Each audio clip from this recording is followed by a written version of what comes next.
Viral driver ojek online asal Cibinong, Jawa Barat, Ari Ruswandi, membagikan kisahnya yang membelikan laptop bekas untuk anaknya.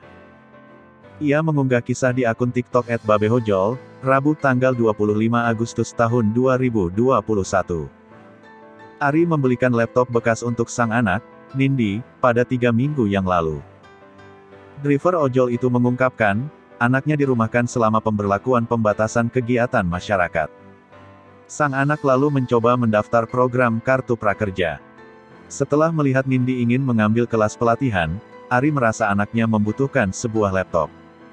Ia pun mengaku sering memperhatikan apa yang tengah dibutuhkan anaknya. Saya sering memperhatikannya, kira-kira apa yang dibutuhkan Nindi, ujarnya kepada Tribun News, Jumat tanggal 27 Agustus tahun 2021. Ari menyebut, laptop bekas itu dibeli seharga 1,7 juta rupiah dari sang teman.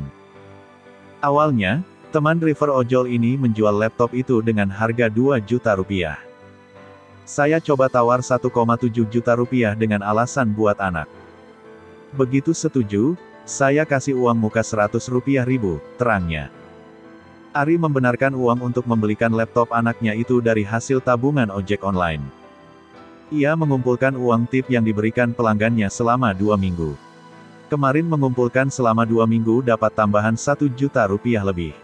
Selain itu juga ditambah sedikit uang tabungan, bebernya.